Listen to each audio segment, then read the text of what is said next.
And welcome to the talk show, Let the Truth Be Told. I'm your host, Pastor David.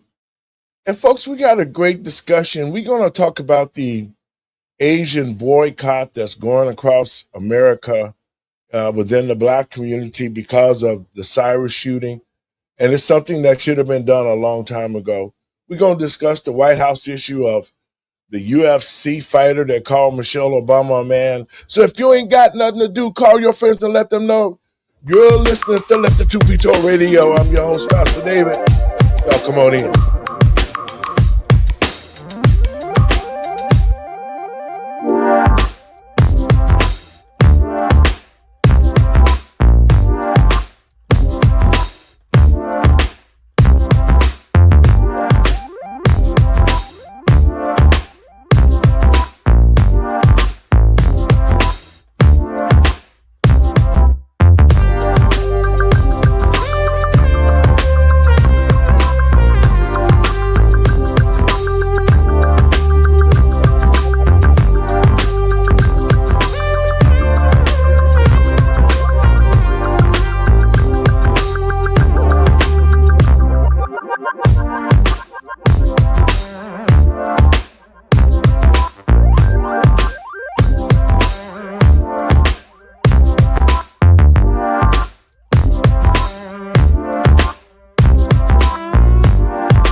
And welcome to the talk show, Let the Truth Be Told.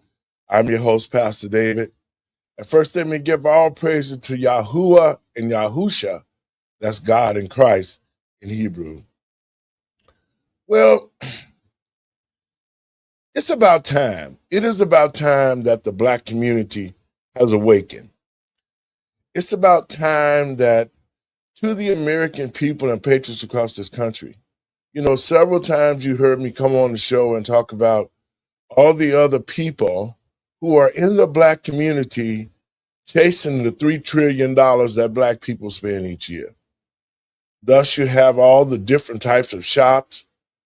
You got nail shops by the Asian people. You got gas stations by the Arab community. You have all sorts of other people in the Black community chasing the Black dollar, and yet you don't see any Black store owners who can reinvest back into the Black community. Now, there's nothing wrong with a different ethnic group being in the Black community, but none of those groups that I just called reinvest into the Black community. So that's the problem that we're having today is this. After the Cyrus Belton shooting, Black people are sick and tired of Asians and everybody else being in our community, Mike Brown, killing our children over simple stuff like water and cigarette papers. It has come to my attention that the real reason and the problem why that these things continue to happen is because we don't respect Black business owners, and there's not enough Black businesses in the Black community to make a difference. And so we have to put up the negative attitude that these store owners dish out to us. Even though they call us, they follow us around the store, they accuse us of stealing. If you go to an Oriental place with a hair shop, they following you around. You go to buy clothes in their store, they're following you around, but yet they treat you like crap, but they still want your money. So what's going on across the country, this ban of giving Orientals our monies with nail shops and foot massages and buying hair and all of those things, the Black community is fed up. And so especially our women now are looking for other Black store owners in the Black community to do business with. And I guarantee you the Black businesses is flourishing because that's how it should be. We should not have Orientals. We should not have Mexicans. We should not have Italians. We should have no Jews. We should have no business owners in the Black community except Black businesses that we can reinvest in ourselves and become self-sufficient. And saying that, let me get my group in. We're going to talk about that. What's up, Bink? How do you? What's up, Dre Randy? How you Hey, doing? Good, good, good. Man, listen. What gentlemen. I've been talking about on this show, especially when I take over as the mayor of Chicago, is to get all the other people out of the black community. The Orientals going to be get out, the Arabs is going to be get out, and all of those businesses that are going to service black people are going to be black entrepreneurs and black businesses. What's your thoughts on that, Randy? I disagree with you, Pastor, wholeheartedly, and here's why. That's the wrong approach to take. What I would recommend is that Mhm. if they want to be in the black community, they have to be what's known as a social responsibility to that community that they're in. So if they're making, say $1 million, they have to donate so much of a percentage to the community or invest into a housing project, school project, whatever the case is. They should be required to submit some kind of financial remittance to that community in order to stay Mhm. there. Okay, okay. Uh, Your thoughts on that, Mr. Binky? Well, I think most of our problem comes from being micromanaged by a state or federal government. I mean, it's hard for anybody to start a business. mhm. Especially the black. You got regulations here, a permit there, a license. They tell you what you can sell, how you can. It's even so bad, you guys, that in Illinois they've got laws now that if you're a cosmetologist or a barber or a beautician or whatever, and a kid comes in with a bruise on him and it looks suspicious, they're supposed to call it into the authorities. So I mean, Mhm. it's probably impacting the black community harder, but it affects everybody. Is when the state, Illinois Department of Commerce and Economic Development is what they call it here. Yep. They come in and make rules for us, even the homeowners. You know, Yeah. Yeah. they orchestrate how things are supposed to go. So I don't. It's good, like, as you're saying, the black community is not investing in itself. I kind of think Yes. it's it's made too hard for them to. You know, Mhm. Andre, can you hear us out there? Yes, I can hear you What's guys. There's a little construction. There's a little construction going on around me, so I'm trying to move. But my take on this is what we've seen is more of the same. The I think it was Yale University actually did a study, and the study basically stated that because of the enforcement that Trump's been doing, it's going to affect the economic um, it's going to affect the economic prosperity of the country in 2030 and 2050. So they're saying that because we've applied enforcement, there's going to be less businesses created because immigrants create all these businesses. And another thing that they're saying is that we're going to lose a lot of our GDP as a result of this. So of course, there is another author from um, Breitbart that came in, and he's essentially saying, "You guys are full of crap. This is what actually happens when we had less immigration during the time that we had the Ford industry um, get propelled into prominence. What did we do? We adjusted and we innovated, and that's the problem. They don't think that Americans are innovative. Americans are very innovative. We just need the chance and the opportunity to open these businesses and be effective." I agree. and I Uh, and the, I and I agree with that too because it's there always have been barriers when it came to black people mhm. trying to open businesses in their own community. Mhm. But the gate swings open for people who come to this country who are given opportunities to open a business in the black business like yesterday. I mean, you see businesses in the black community springing up, but they're not black entrepreneurs. And that's my thought is even though even though now they're boycotting, the Asian businesses. And believe me, across the country, it's working. It shows you how strong the black dollar really is and how people should be grateful that they're in the black community making our money, but yet at the same time treating us and killing us and giving us secondhand goods and all the bad things that they can bring, but yet they want to make our money. And so my thought is the boycott that's happening right now is only the beginning, because just think about this. First of all, what it's going to do is this. It should force black entrepreneurs to start opening up businesses that can accommodate the black dollar. This is a good time for black businesses to open up and start. You don't need to, you get your license to resell, then you go get you some products, because they'll put the products in your store, and then you advertise so you can be a black business and you can reinvest. The same way that everybody else open business in the black community, black entrepreneurs should be allowed to do the same thing and reinvest in our community. So I like what they're doing with this boycott, because it's the disrespect that Asian owners, especially in the black community, treat us. Check this clip out, and then we'll respond to it right quick. This is what got it all started, really. I love when the black community says, let's boycott Asian businesses. Please do. We'll get rid of the Chinese takeout, the dry cleaners, the laundromats. Let's get rid of the liquor stores as well. Get rid of the Jordans you guys wear, the Nikes you wear, the shower caps, the Hondas, the Hyundais, all your car electricians, the electronics in your house, the Sony, the TV system, your sound system, the microphones that you guys use to rap and speak about awareness for the black culture and the hip hop culture.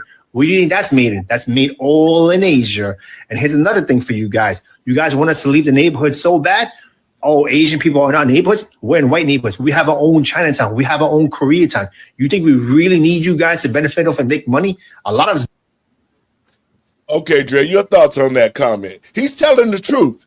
He's telling the truth about all the stuff that they've captured in the black community, that they're making money off of us, but it's arrogance and disrespect. Your thoughts on that, Dre?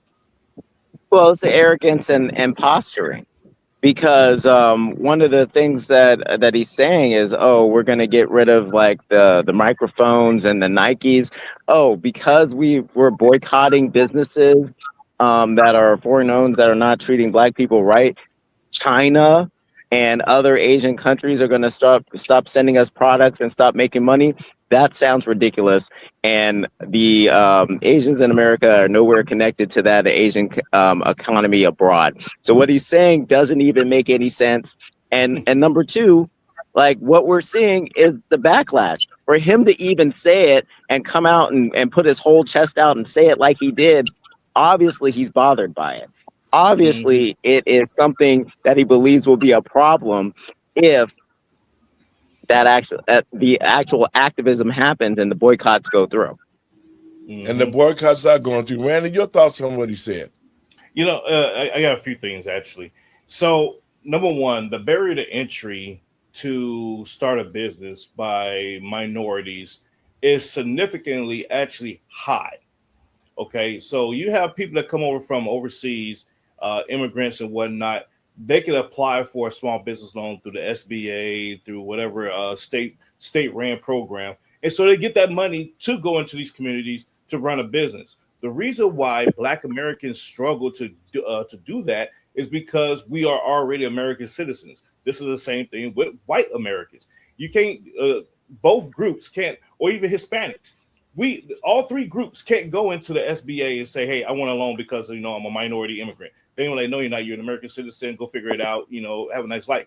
And so that is a lopsided system. So in order to I guess you could say, balance that system out, just say, okay, hey, you know what? We have way too many immigrant people coming over, opening up businesses in these communities. Let's give the opportunity to these folks instead. Redesignate that money and put it there. Now, the second thing, that guy there, what he's talking about, he's right. I wholeheartedly agree. But however, it goes back to what I was saying in the first point. They are able to get the wholesale contracting from these Asian markets to bring in these goods and everything else to put into their stores and whatnot. If you afforded that same opportunity to Black Americans, to white Americans, to Hispanic Americans who are trying to get into that market, into that domain, we wouldn't even be having this conversation right now because we would have the ability to have the capital to access that same those same goods. So he's right. They got a cornerstone on it. They got a corner. They Yeah, they cornered the do. market. They cornered the market, yeah, but they only cornered the market because they took advantage of the systems that we set in place that blocked ourselves out of the very same system that they have access to. Mr. Binky, your thoughts on what he said? Well, he's just confirming what I was saying earlier. If he could sit there and say it's going to affect our microphones and our telephones and blah blah blah, it's because we're importing way too much stuff. Mm-hmm. Okay, and the reason we're importing all this stuff that he's using to extort us and basically saying go ahead because you depend on our Nikes and our Jordans and all this stuff is because we've overregulated and we've penalized American companies, American entrepreneurs, American small businesses. It don't have to be just the federal government. It's your cities, your counties. They all want a little bit of more of what you could earn to put back into your business so you could survive. And then, as Randy said, you go to the Small Business Administration to get a loan. Well, that loan is another government arm to control you because what government creates, it controls. And when you've got to go to government and say, I need this, there are rules. Yep. Okay, there's regulations. So there's the problem.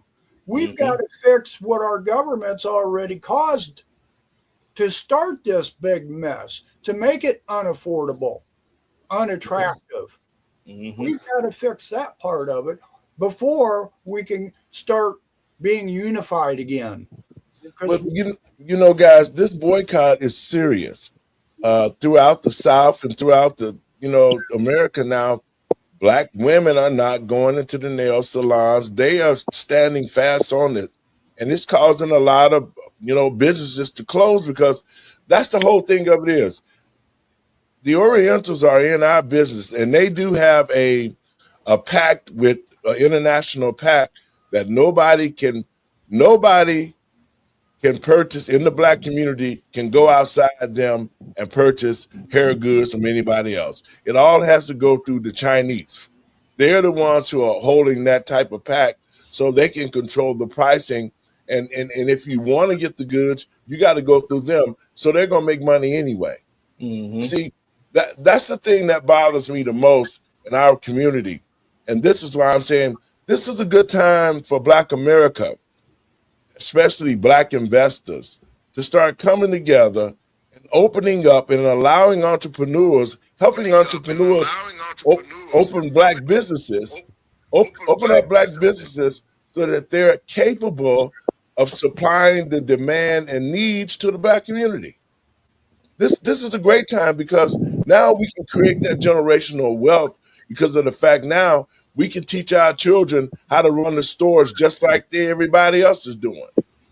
See, they need to see this. Our children need to understand economics, and they don't. If they had an opportunity to open a store and run a business, if they've been taught how to do that, then the reinvestment into the Black community, and that would also allow a man to become a man or a woman to be a woman if they can take care of themselves and be responsible. Your thoughts, Randy?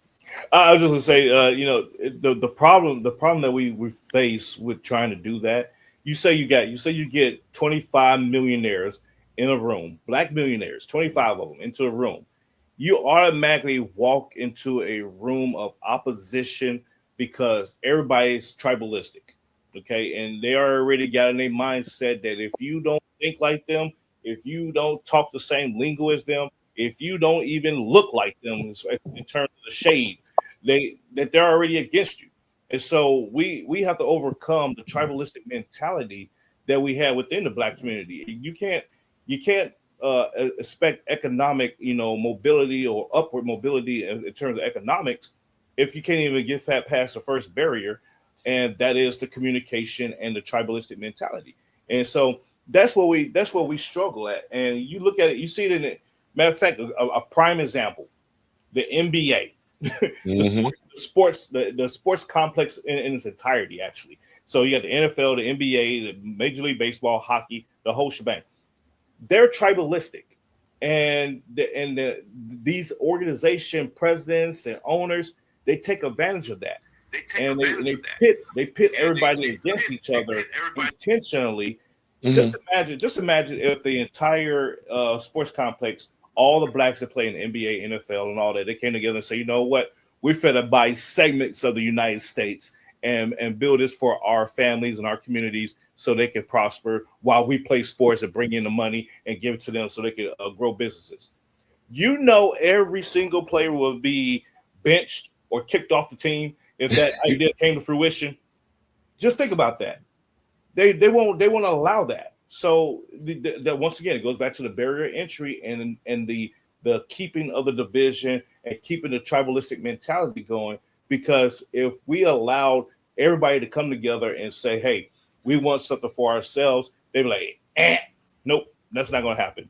So I don't see us overcoming that, and that's going to be the problem. So we have no choice but to assimilate ourselves into other communities, into other markets and whatnot, to just thrive as individuals versus as a community.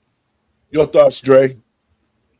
Yeah, and I agree some with Randy. I think that we also need to bring this to the Trump administration. What ways or steps can we take to really get rid of some of the barriers that young Black Americans are having to starting a business? Can we create pipelines to teach them how to run businesses, and then Mm-hmm. when they're of age to take over the business, understand the loan process? Is there something like that in place? Because it's great that if we do this boycott and we start to disrupt what's happening, but if we don't fill this vacuum, there's going to be a Yes. different group of people that come and fill it. So I think it's also important that we set up a plan in place to get something off the ground to ensure that, you know, young Americans are opening their own businesses. Mm-hmm. You know, what's your thoughts on that, Big? Well, you know, Randy brought up about bringing 25 Black millionaires in.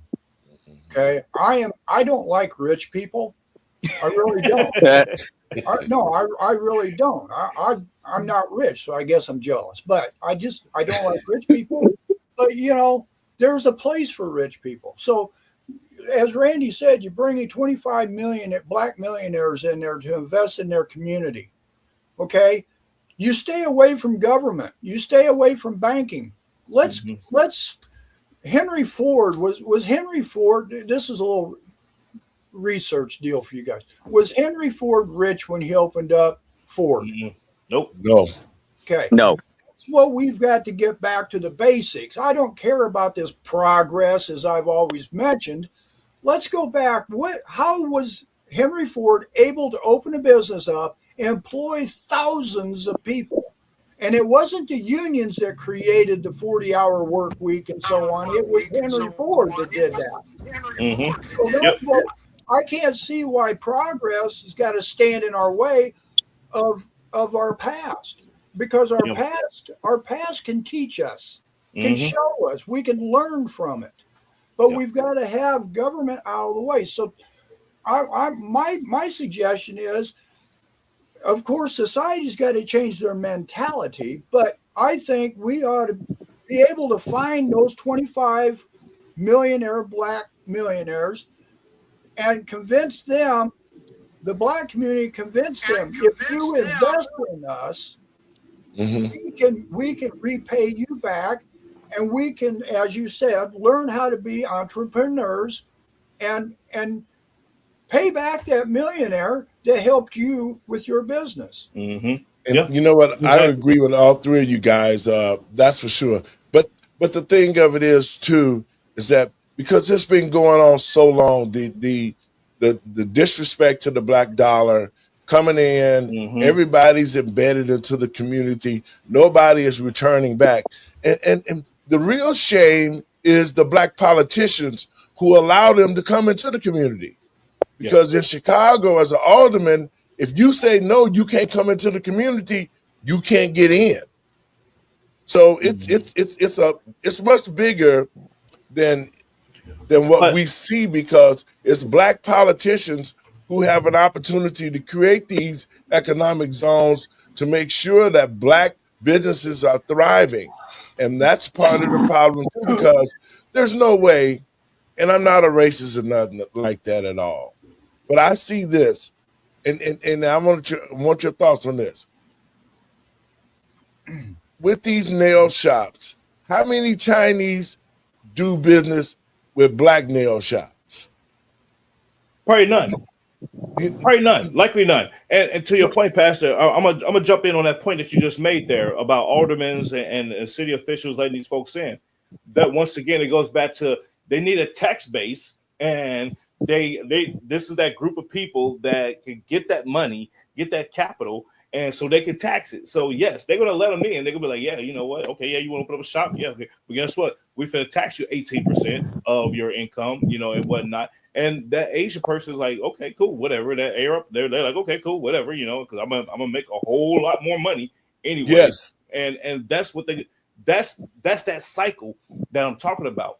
And until we are able to break that cycle, and back to Binkie's point real quick, you know, you had Madam C.J. Walker, first African American female millionaire in the United Yes. States. When she created the hair products, she went out there and she gritted and grinded and, you know, created her industry. And then she tried to reach out and you know, share that knowledge and everything else to create other entrepreneurs. But guess what they did? They tribalistic mentality. Nah, we good. You trying to be like white folks. You think you better than us. Exactly. And they walked away. And so she's like, well, I'm gonna have all this money and wealth to myself, have one kid, and pass it on to them. And they got caught up in that BS, and it all went away. You know, But so see, that's where we at. We gotta and, get and over the that. We point, gotta get over that mentality. and that's the point that I'm making. Just like Dre was talking about, at the end of the day, with this boycott, and it's working right now. So But for how what's going long? to happen? What's going to happen? What's going to happen after the boycott? Exactly. Let me play this tape, and then we'll talk a little bit about it.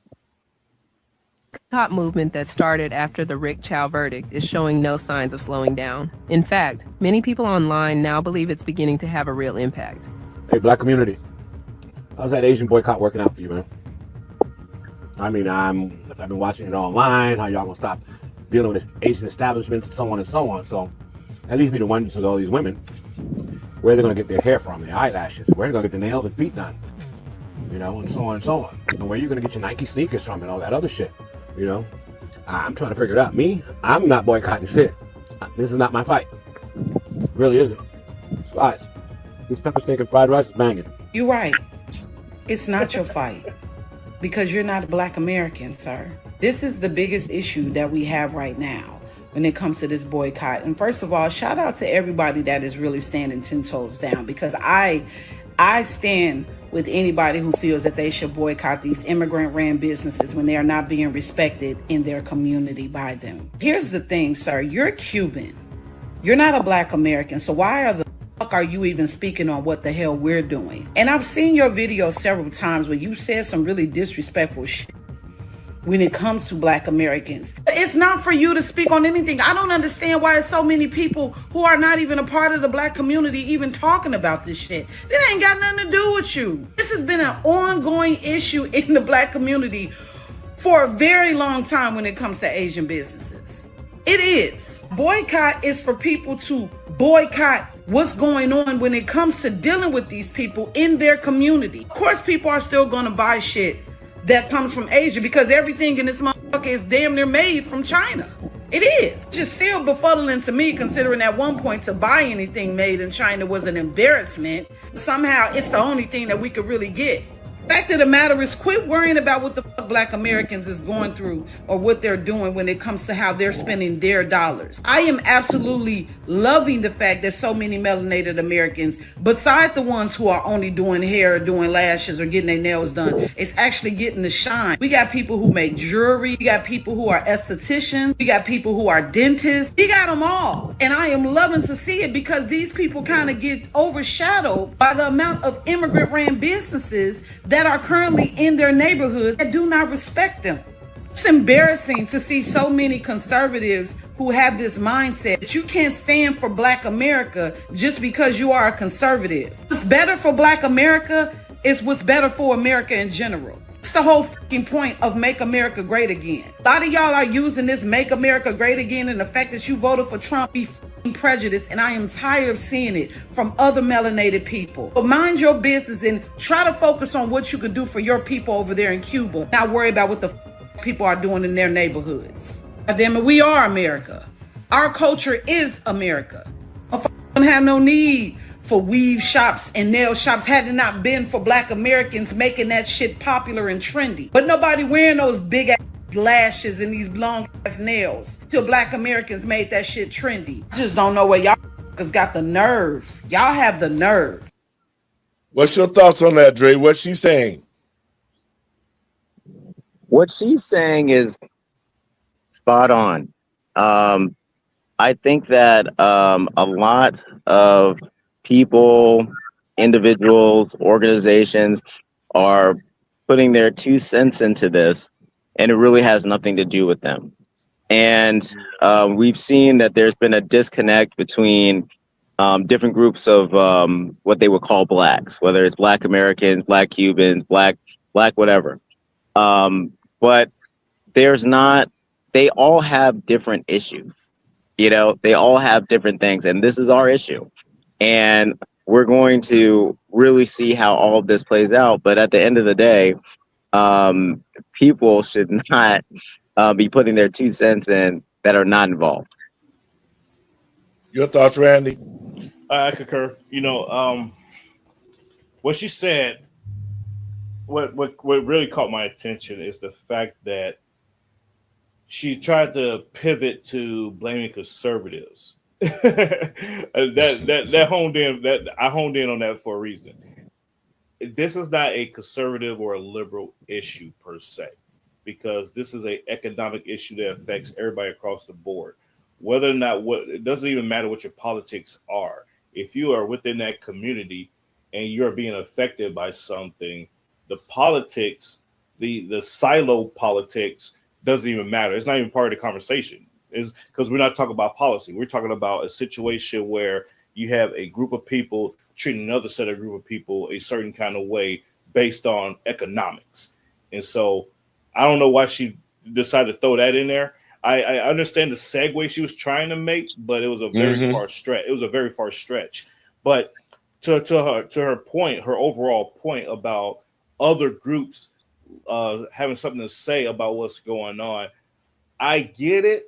I concur with her, but I also disagree, because once again, if you have, say, a Cuban American or even Hispanics that are looking in and saying, well, you know, what about this? Have y'all thought about that? To me, they're giving pointers that we probably are not thinking about. So I will welcome that conversation. I will welcome that, you know, that dialogue of, okay, what do y'all think? Are we doing the right thing here, or are we shooting ourselves in the foot? And that's a conversation that we should have, and not take offense to it. So that's how I look at it. But overall, yes, if you're just going to come in and criticize that the Black community in that area is boycotting, then sit down, have all the seats in the stadium, because it's to make a statement that, hey, we're going to be respected. You're going to treat us with dignity and everything else, and not just, you know, talk to us or treat us any kind of way, just for the simple fact of you have something that we like to utilize, because we can do this. We can get our own. It may take a while. It may take a while. We can get our own, but yeah, don't get I was just gonna concur with Randy. Yes, we want ideas, but she was responding to this guy trolling. He was sitting there eating Chinese food and being critical of what we were doing when he has no real involvement or tie to the communities that are involved.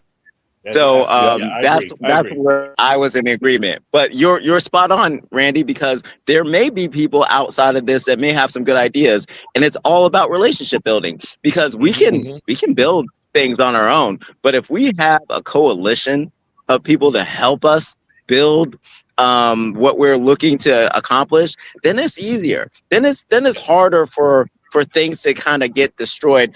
when you have a coalition than when you're standing on your own. Let's look at Tulsa. Let's look at all those other situations where we had black established separate economies. But if we get the backing of several different groups, I think that will be even more helpful and stand for a longer period of time. Binky, you want to comment on that? Well, I don't worry about Nikes. So, I mean, I understand what that Asian guy was getting at. And again, it's about division. You know, this ain't a white America, this ain't a black America, this ain't an Asian America, this ain't a Cuban or Latino. This is an America, you know, and we've got to quit falling for this division that right. As you see, it keeps everybody divided. I don't, you know, I as a kid, I was in the black community. I never had no trouble with nobody ever. I had black friends. Oh yeah, there's a white guy. He's not racist because he said I had a black friend. Blah blah blah. You know, but it's the truth. You know, I was a gearhead. You know, I was into cars, and I had black friends that were into cars. You know, we bullshitted with people. We drank together. We worked on our cars together. Now today, every time you turn around, it's the Asian, the black, the white, the Hispanic. What, you know, we got to get this mentality out. We're Americans, you know, and nobody has got anything superior over the next guy. Steve, to that point, I'm glad you said that. We put ourselves in these silos of hyphenated ethnicities, and being Asian American, African American, Hispanic American, whatever.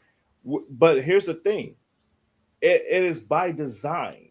And if we just petition the government and say, "Hey, stop breaking us down, breaking us into these categories," and just saying, if you are in the United States and you are an American citizen, you are just that American citizen. If you are an immigrant and you came from somewhere else, then we're going to break you down into these categories because we need to know where the hell you came from, and let it be that. But we won't do that, and we can't do that because we shoot ourselves in the foot. Matter of fact, we shoot ourselves in the face when we do this. And this is why we are where we at right now. We will never ever get over that hump of being divided amongst ourselves because we perpetuate that. We say, oh well, you know, hey, let's go over to Chinatown. Why does it have to be Chinatown? Why we gotta go over to Jewtown? Right. We do it to ourselves. But the point that I want to make to the Black Americans across the country, I want you to hear me clearly. See, it has to be a moment. See, the $3 trillion that Black people are spending, everybody wants that money. Everybody's trying to figure out, how do I get into the Black people's pocket? Because we know we're going to get rich off of them. Because Black businesses don't exist. Because of the fact that we are so separate and we allow everybody to come into our community and get rich. Now, my question to you gentlemen is, why is it that in the white community, it's white entrepreneurship, it's white ownership, you don't see Black businesses springing up in the white community? You don't see Black business springing up in the Hispanic community? You don't see Black businesses springing up in no other community and survive. How is it that everybody in all those other ethnic groups I just called out come into the Black community and get rich off of us and yet don't reinvest? How do you explain that, Randy? Well, number one, it's access to the capital, access to product. And going into a Black entrepreneur going into a white community, there's a cultural barrier right out the gate. They may not have the skill set or the knowledge base to know, like, hey, I could go into this white community and sell corn pops. and they were like, I don't even eat corn pops, so why would I go in there and try to sell that? You know, I'm just not doing that. You know, I could sell Fruit Loops, but they don't eat Fruit Loops. You know, so you got that going on, but more so, it is an access to the capital. Now, I have seen, and you come down here to Austin, you see this. I have seen Africans come over and they open up a business in the white community. That don't count. But no, but they open up their restaurants there because they open up their African restaurant, their ethnic African restaurant, and guess what? Guess who's in there? It ain't black people. Some may stop in it. Some will stop in there, but it's mostly white people. Why? Because they see it is a delicacy to say, oh man, I can go eat some authentic African food made by some Africans or by Asians or by Mexicans or whatever. That's why they're able to succeed in that. If a black American went and said, "Oh, I'm gonna open up a barbecue joint in a white community," white folks are not gonna go to it. Really, they're gonna be like, "I can make barbecue too." Exactly. We one and the same. Like your barbecue, my barbecue might be better than yours. Exactly. And so there's that mentality. That's why I say it's a cultural barrier that's already in place that we would not be able to overcome. Well, that's the thing that I'm talking about. So if that cultural barrier, I got you, Mr. Mickey, to people watching the show, if that cultural barrier stopped black businesses from opening up in the white community and Hispanic community and the Italian community and the Chinese community, why doesn't that barrier exist when they come opening up businesses in the black community? Mr. Binky? Yeah. Randy, I'm going to give you an example. I don't know if it was my area, my city, me, whatever, but, I went to a lot of black businesses. I remember one just fantastic, Big John's Barbecue. I mean, I couldn't make these barbecue ribs like he did. And I mean, this guy was very famous. And then when I was smaller, this guy made hot tamales, him and his wife, out of their house. Mm-hmm. And I mean, I remember walking down there and people in and out of this house buying hot tamales from this guy, a black man, Mm-hmm. And here's another thing. I see fewer small businesses opening up, as you were saying, access to the product. Okay. In order for you to have a business, you've got to make a capital. You got to make a profit. Mm-hmm. And when the small businesses try to sell what big stores got, they don't get that cost as low because they don't buy as big a quantity. Yep. So now your smaller businesses can't be competitive. You've got your utilities and your taxes and your license and you got to pay somebody to work and blah, blah, blah. You can't get this product as cheap to make a profit, to stay open, to run your business as a bigger. And as a result of that, you're seeing like Walmarts and Costco and stuff, they keep getting all the business because they get the product cheaper. Yep. And I understand, but I think you guys missed the question. Why is it that every other ethnic group can come into the black community and survive? Look at the Orientals, the Asians, they got all the hair locked up in the nail shops and all that kind of stuff. Look at how the Mexicans, they get trucks, they open up restaurants in the black community, and we make them rich. Yeah. Every other ethnic group comes into the black community and we make them rich. But Pastor, black businesses, black businesses can't go into the white community and make no money. They can't go into the Mexican community. So why should they be allowed to come into our community and get rich off of us and not reinvest? But Dave, I was just saying, there was black businesses in the white community. When I was a kid, there was black busises all over. That was 50 years ago, but that's not happening now, Bink. I remember things like that. I had barbecue joints and liquor stores that was black owned in my neighborhood in Chicago as well. Back in the day, it was the 80s and 90s, I remember going to you remember Moo and Oink, Yeah, I and remember. Doc Yeah, yeah, those were black owned businesses, or it was franchised. But either way, it was black folks that was running it but and the point everything that else. I'm making, But guys, is to this. your point is, yeah, Yes. no, I was to speak to your point, Pastor, that the reason why is because of that economic barrier. It's the economic and cultural barrier, and that foundational. And I know a lot of people are like, oh, okay, he's distinguishing now. Yes, I'm gonna have to. The foundational blacks cannot, or I'm not gonna say cannot. They have a difficult time penetrating into white communities or even Hispanic communities with a business because they don't have the access to the capital versus what immigrants have access to. It's just that's So, just so, that's just what Immigrants it is. live and stuff. so what you guys are actually saying is that the reason why black businesses don't be in these other communities like they are in ours is because we don't have the economic power to do that. Correct. I'd have to disagree with you on that because there's a lot of entrepreneurs, just like with this hair thing. Now all of these black businesses are showing up and people are investing the money back into these black businesses so that they can expand into our communities in a bigger way. That's how it should be done. But what But the kind of real, business are they? That's but the thing. What kind of businesses are they? and They may so not. we It's have a to be able cultural. now to be able to create black businesses for the services that we need for black people. See, all I'm saying is this: let us stop having other people in our community getting rich.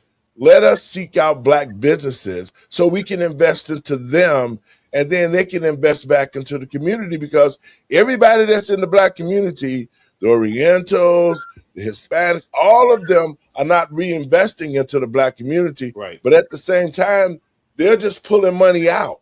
Mm-hmm. They're pulling money out. And so that's why you get the disrespect that we've seen with the different ethnic groups in our community because they feel like we need them. And if we don't have them, the black community will die. And this is my message for y'all. If y'all think so, that the black community going to die, get the hell out. Get out. Go Orientals, go back to Chinatown and do business with your own people. This is what I'm telling black America, that we have to stop allowing people to make money off of us, and we have to put ourselves together and create black businesses so that we can reinvest into ourselves. That's the only way the black community is going to survive because nobody else is letting us do business in their communities, but everybody in our community getting rich. That's what has to change. Pastor, Go ahead, Ben. Bing, go ahead. Just real quick. I look at it like this. I don't care if it's white, black, Asian, or whatever. If you've got a good product, people will go after it. I will. So we need to look at the products out there. The best product's going to win. And it don't matter if you're white, black, Asian, or whatever. So we've got to dump this divisional stuff. That's just what I'm thinking. And let's be more professional about what we do. But Right. it's not going to happen like that. It's not happening like that right now. That's wishful thinking. It's not happening like that. We got to think that way. Here's the thing. Here's the other problem, Pastor, that you're not considering. Think about this. Why is it that there is not a black hair salon in a black community? There is. Not that many. You find one, two at best, tops. And I mean across the country. They usually would do it out their house, but I'm talking about a full-on salon. I'm thinking like Steel Magnolia. Not that many. There's not. Think about it. Black women locked up in one room together for hours on end. It would be mayhem. And so I'm gonna play this. Let me play this clip right quick, and we're gonna talk about it because there are a lot of black businesses. They get overshadowed because of price. See, the Orientals are allowed to outprice them because they get it in bulk and they buy in one place. Correct. Check this out. Asian businesses. I'd like to say thank you We haven't seen a level of unity and camaraderie this large since probably George Floyd. I'd like to thank you from the bottom of my heart. I don't know if black people would have ever gotten to this point where we all unified under one singular movement this way. Like, it is powerful. The Asian people are starting to feel the effects of what you have done. This is impacting your people more than it's impacting my people. We are uniting against this. You have destroyed Asian businesses. That's you. You did that. And I'd like to thank you for getting my people to work together on something like this. This means the world to me. And to the Asian people who are hurting because of the decisions and the words that this person has said, you know who to come for. He did this to you, not us. He said we don't want you guys, so we said okay. One video in particular has gone viral after a content creator questioned how effective. Are your thoughts on what he said, Bank? Yeah, he's right. And it boggles my mind why it had to come to that for the black community to start coming together. That, like you said, you know, that this is a society deal now. You know, it's a lack of responsibility, it's lack of education, it's a failure of a system. You know, I mean, why do you got to be cruel to everybody else before you get any action done? You know, What you mean? Wait a minute. Hold up. It ain't about being cruel. It's about facing reality of a situation that we need to deal with. Well, you got an Asian guy making threats at the black people. That's cruelty. You know, why do you got to insult somebody to get attention? Why can't you just learn this off the top of your head? You know, this ought to be something just simple you're taught as a child. But this is what will get Black America back on track. Okay, Here's a solution to Black Americans across the country. Malcolm X said it best: we need our own.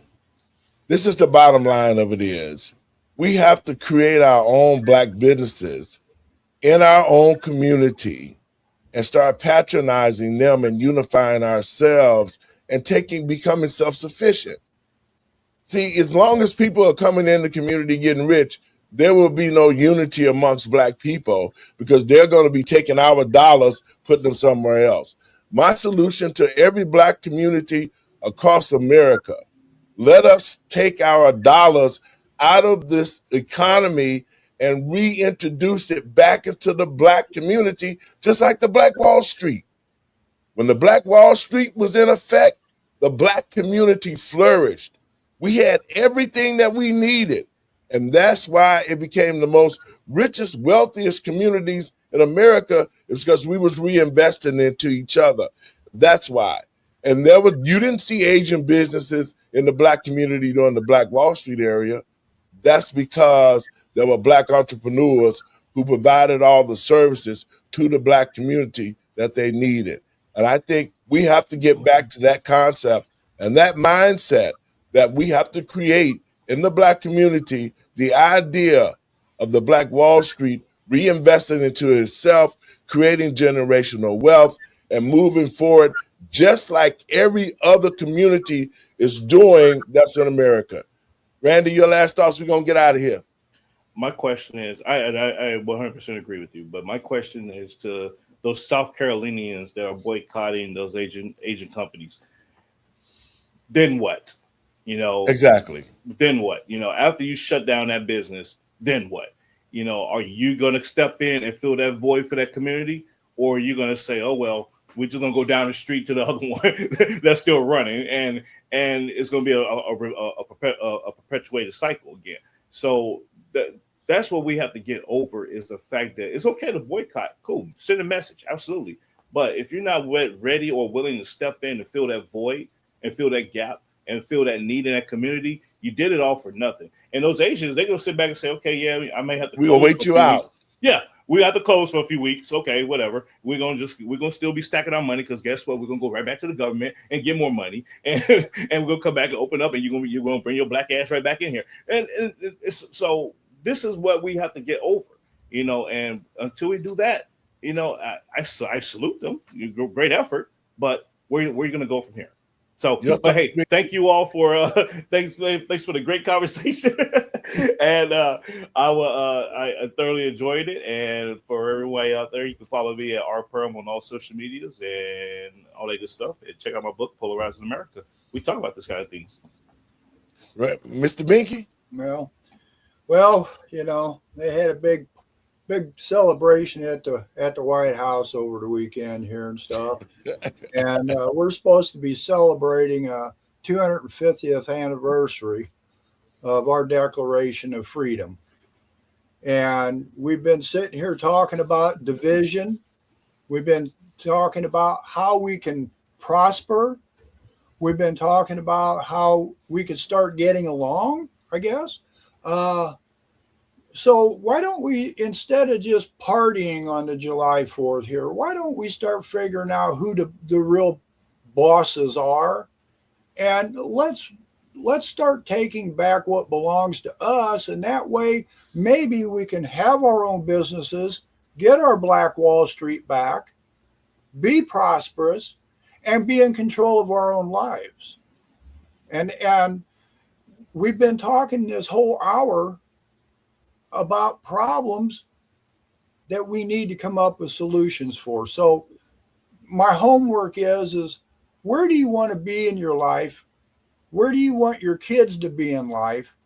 And how can you get it? We already was given it 250 years ago. Why can't we have it today? Mm-hmm. Man, thank you guys for being on. We're going to get together. And like I said, it's a lot of great things going on.